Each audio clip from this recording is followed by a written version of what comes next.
Welcome to the Industrial Talk Podcast with Scott McKenzie. Scott is a passionate industry professional dedicated to transferring cutting-edge, industry-focused innovations and trends while highlighting the men and women who keep the world moving. So put on your hard hat, grab your work boots, and let's go. Hey there, welcome to the Industrial Talk Podcast. So glad that you are here. Thank you very much for joining. My name is Scott McKenzie, and you are joining the number one industrial-related podcast in the galaxy, in the universe, and it is dedicated to you, the industrial professionals, the companies that get it done. That's what we're all about. You're bold, you're brave, you dare greatly, you innovate, and you're changing the world, and we need you more than ever. Thank you very much for joining. We have a great interview with a young lady by the name of Patricia Grabarek. Got it. And she is co-founder with Workr Beeing. That's WRKRBEEING. And you know what we're going to be talking about? Human capital and talking about wellness programs because, boy, are we disconnected out there as a community. Let's get going. Yeah. How about this for a timely doggone interview? She's amazing. She focuses on some incredible points. And, you know, this is all under the guise, right? Under the guise of Operation Phoenix, and where we're really trying to work with hope, right? We need hope. We need optimism. We need to collaborate every which way we can, because we're not going to be able to do it ourselves, right? We're just not. We're just going to have to collaborate and put our pride aside to create strategies for action, right? We're going to be rising out of this. I don't know what you would call this, but out of the ashes, like our phoenix. And definitely, we've got a lot of work to do. But you know what? Because your industry, yeah, I know you can. So let's talk a little bit about Patricia. Now, we are talking about you've got a disconnected workforce out there. They're everywhere, right? They're everywhere, and some might be lonely. Some might be, they're under stress, most definitely. Leaders, employees, just people in general. And, you know, they're just looking for options. And so, Patricia, on this particular interview, we talk about sort of a wellness approach to this workforce that's been just turned upside down and flipped around like a flapjack in a pan. And they're trying to figure out, okay, what's next? Where are we going? There's just so much uncertainty out there, so much concern, so much tension and stress. And, Patricia says, okay, with that fact, here are some wellness strategies. Here are some wellness actions that we can take today and so that we can sort of help minimize some of this stress and some of this anxiety. And one of the biggest things that we talked about is just being able to reach out to those people. Hey, how are you doing? I've started to do that. I get into my own little groove and I just think, well, no big deal. And I'm just sort of buzzing around. And I realize there are a lot of people who are just saying, gosh, hey, thanks for reaching out. I was just sitting here. I'm hunkered down in my house and I appreciate that. And it means a lot and it does something to the soul.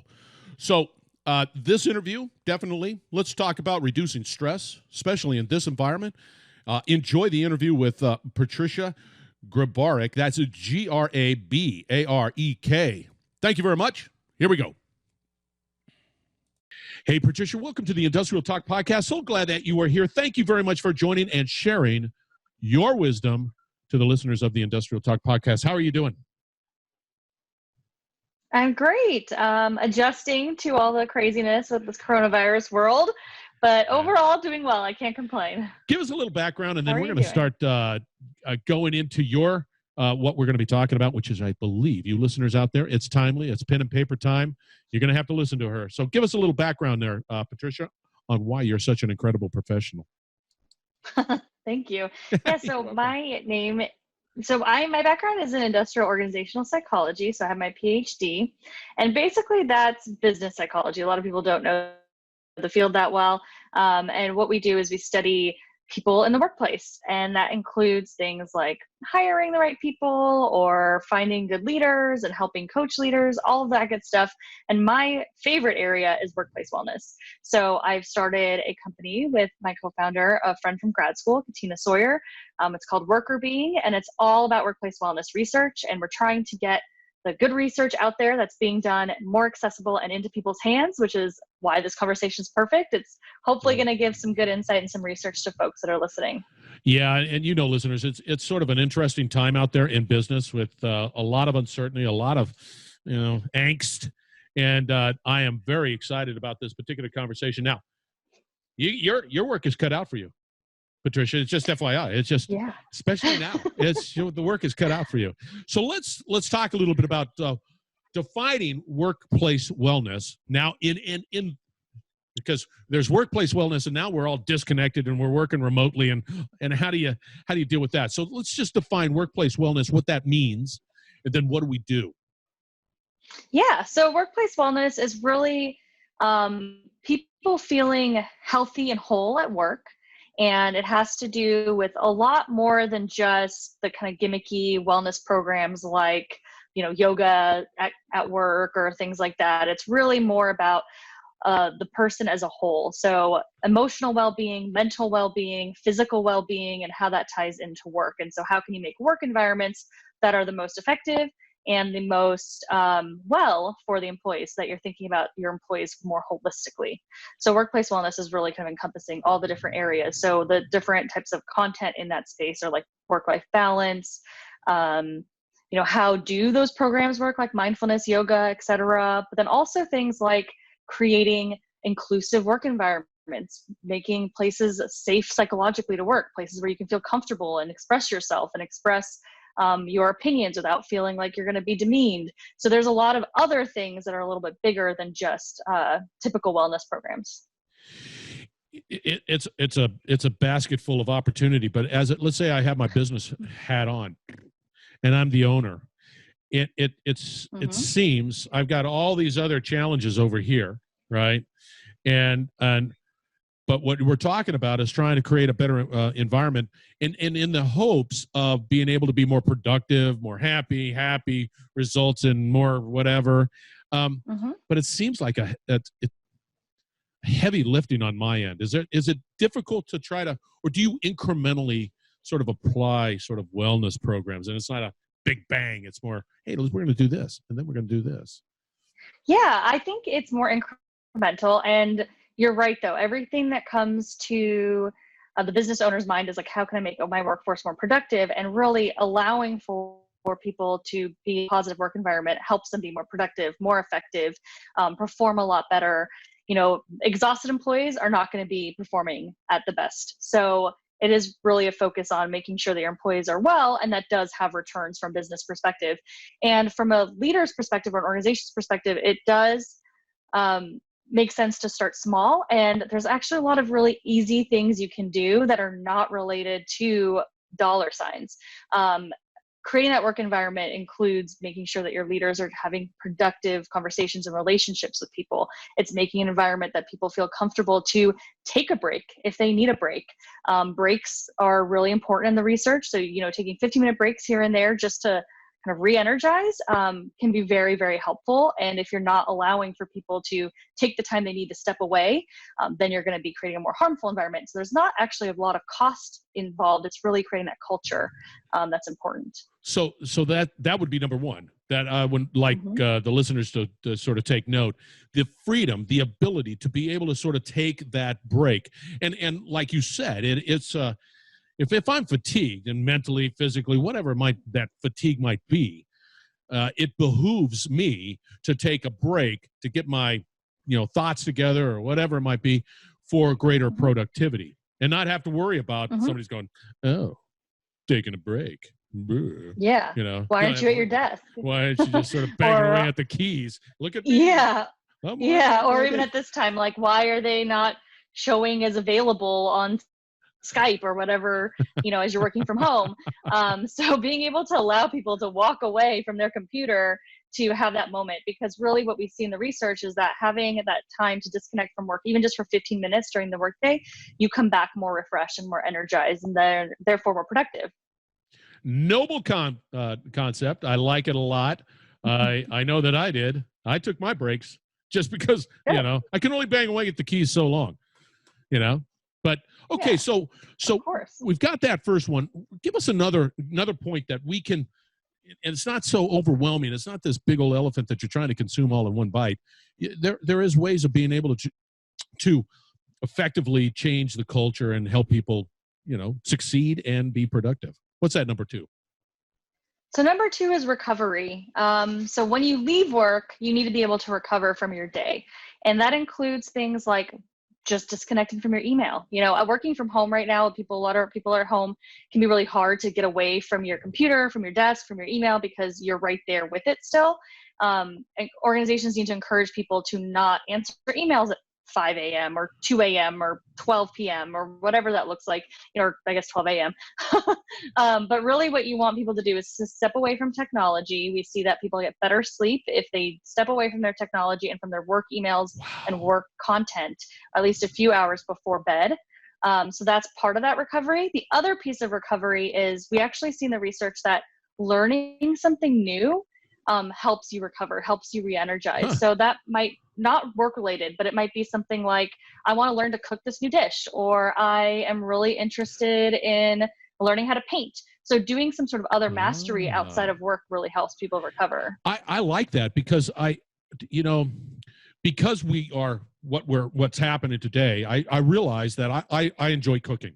I enjoy cooking, but I just get in the trenches, right? And you're just trying to just push out the content and push out the information and working with the people, and you're just there 24/7, it seems like. And then I came to the conclusion that I'm gonna cook something. And you're exactly correct. It sort of was just like, well, this is good. I'm cutting a tomato, and I'm just sort of cutting a tomato, and I'm not thinking about all the other things that are flopping around. You're absolutely right. But culturally, it's difficult to disconnect. I mean, look, your phone's here, my phone's here. It's like attached to my ear all the time, and it's hard to disconnect. So it is really hard, and I think that's where leaders can model that behavior. So if you stop emailing at a certain time as a leader, then you're showing employees it's okay to not be connected. So trying to create a culture of it, and even calling people out, like, as weird as it sounds, like I've emailed my employees, been like, you're on vacation, stop emailing me, do not do this. Right. So I think it's really important for people to do that, and leaders to model that behavior and model it up. If you see your leader emailing on vacation, be like, hey, go enjoy what you're doing. Like, I can take care of this. It's going to be fine. So trying to make sure everyone's encouraging each other to disconnect is helpful. Unless you got a bozo like me who just always wants to connect. And where are you? I'm trying to I'm constantly chirping at somebody. Yeah. Don't take this as an example. All right, listeners, we have take breaks consistently and then recover after work. What's number 3 there? So number 3 is freedom. And that means being able to have control over your own work and tasks. So from a leader perspective, it's not micromanaging and trying to let people actually do their own jobs and have control over their tasks and their time. The more freedom people have, the happier they are in their job, the more productive they tend to be. They are more engaged in what they're doing. They don't feel like a child that's kind of being corralled into doing whatever they need to do. They feel like they have some power over their lives. So allowing people to have freedom. And I think this is really important right now with the work from home, because a lot of people get nervous. They don't know what their employees are doing. Well, they're adults. They want to keep their jobs in this time. Right. So let them have that moment to do their work. And you can have some check-ins here and there, but don't micromanage. Yeah. And again, the pushback on that is like, you've got to trust that your team has your best interest and the best interest of the company at heart, and they're going to be doing what they need to do. I mean, it just is what it is. So the last one on this, but we're going to throw in a couple other bullets here. Number 4, talk to me. So building relationships, there's a lot of research that supports that having strong relationship at work helps you feel better at work. You've got some support systems. If you're having a hard time, you feel like you have people to talk to. You feel engaged, you feel happy with those relationships. So building those relationships is really important. And obviously at this time when people are working out from home a little bit more, it's a little bit harder, but there's a lot of good ways to manage those relationships, right? Instead of emailing all the time, think about picking up the phone and calling, right? If you've got some sort of internal like Skype or Teams kind of contact, maybe you can IM somebody and say, hey, I have a quick question. Can we get on a call? So get on the phone, ask them how they're doing. Just continuing to make those connections is really, really critical, especially when you're working from home. Virtual happy hours, virtual lunch breaks where you can sit and, have lunch with your coworkers, but just via video can really, really impact your relationships and continue to build them and strengthen them even though you're remote. And those relationships will help you stay engaged at work and feel better overall. And I got to tell you, from just a timely perspective, I've been working from home for many years, so I've learned, but I know that it's very difficult if you all of a sudden now are working from home, and that camaraderie, that ability to build those relationships is vitally important. I mean, people are dealing with such, who knows, whatever's rolling through their heads, right? But it is, I like that. I like that a lot. Now, how do you? This is a bonus one. How do you deal with, isolation? I'm at home. I've already walked the dog. There's an isolation that takes place. And in that isolation, you're not like, wow, I'm just isolated. I love it. And you're not hearing many of the, you're not reading books about the wonders of being isolated. So what do you recommend people do? Because it is a disconnected workforce right now. What do you recommend? Just to deal with isolation. I think it kind of goes back to the relationships piece. Trying to continue to connect with people, schedule actual happy hours, like put it on your calendar, make that time to get on the phone with your friends, with your coworkers, their parents, do visual connection, right? Get on FaceTime. There's some really fun things that are like some technology that's coming out in terms of like Netflix, right? You can watch a Netflix show at the same time with your friends and you guys can keep chatting about it. So then you kind of feel like you're doing something together. So trying to make it an experience, not just a conversation. Maybe, happy hour, everyone maybe has a drink, but then maybe you're doing something else. Maybe you're cooking together. You're both trying out the same recipe. So you can talk about what you're doing and ask each other tips, or maybe one of your friends is a good cook and can teach you via video. So I think that there's a lot of creative ways where you can keep connecting. And luckily for us, we have technology. Imagine this was 30, 40 years ago. It would be so much worse, right? It would just really be awful. I can just only imagine. It's like, at least we can have this conversation with no problem. Do you know if there is a location, a resource? You're coming up with some great ideas, some really creative thinking, because for me, I'm not thinking in those terms. I'm not thinking about, I can share a Netflix film with a friend of mine and we can chat. I just didn't know that even existed. Is there a place that sort of exists? Hey, because you're isolated, do this, do that.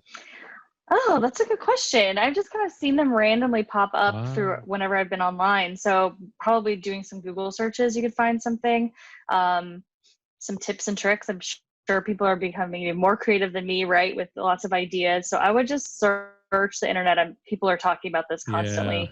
Yeah. I just happened to see the Netflix one because I think I got an email from them. But the other ideas that I had are just kind of my own. So on Workr Being's website, we do have an article about, basically it's like about coronavirus and what tips that you can have. So from working from home tips. In addition to that, we have tips on, how do you build those relationships virtually? So there, we do have some content. I like that is out on Workr. That's WORKR BEEBEEING. I didn't put another E in there. Yep. Yeah, that's right. ING. Workr Beeing.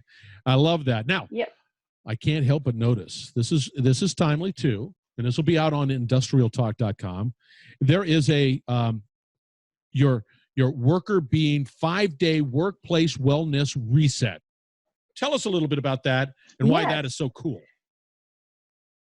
Yeah, so what we did is we created a tool for people that are looking to help themselves in terms of the workplace wellness. Like, how can they improve their current work life? And what it is 5 days with 5 different research-based approaches. So 5 different things to try and see what works for you, because it's not a one-size-fits-all, right? Like, maybe you really thrive with lots of breaks, or maybe you prefer to do like a gratitude exercise or different things like that. There's so much research out there, and it's kind of hard to figure out what's the right thing for you. So this 5-day reset gives you 5 different things that you can try and tackle and see what you like, and then that can help you, give you some sort of practice to put into your life moving forward, that can help you focus on your wellness and give you that disconnect from work that you need. Are you active out on LinkedIn? Are you? I am active on LinkedIn, and so is Workr Beeing. Good. So if I wanted to reach out, or a listener would like to reach out, just find you out on LinkedIn and reach out. Right? Yeah, on LinkedIn. It's under my name. Good. And that's Patricia. Don't help me. Sorry, it cut out. No, that's okay. Patricia Grabarek. Yeah, there you go. So, and I would imagine, and that's Grabarek,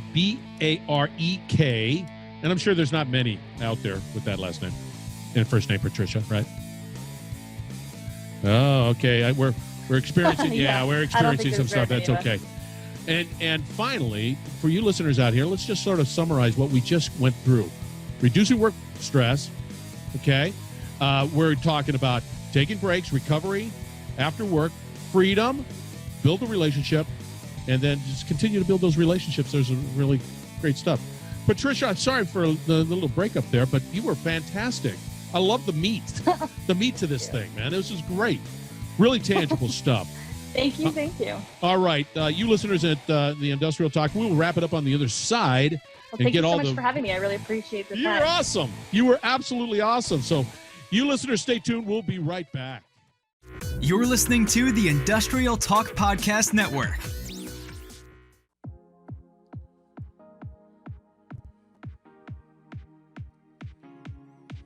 All right. Again, thank you very much for joining the Industrial Talk Podcast. 2 words, Patricia Grabarek, co-founder. It's more than 2. I know you're keeping count out there. Co-founder of Workr Beeing. All right. Go out to Workr Beeing. Find her stat card. It's an amazing organization. We have another one that is in the can, ready to be able to be published, talking about human capital, important topics, especially today. And plus, we're going to be able to share you with a 5-day workplace wellness reset, which is important. I highly recommend that, from the wonderful people at Workr Beeing. Remember, hashtag Operation Phoenix. Once again, it's about hope. It's about optimism. It's about collaboration.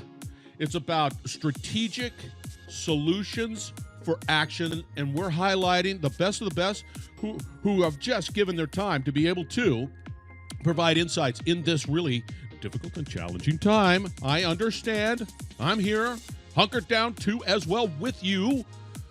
So anyway, let's continue to sort of provide this great insight. These are wonderful, innovative people. So go out to industrialtalk.com, find out more. You will also find that 5-day workplace wellness. Do it. I've walked my dog. I've cleaned my pool. Anyway, be bold, be brave, dare greatly. Change the world. Thank you very much for joining. We will talk later.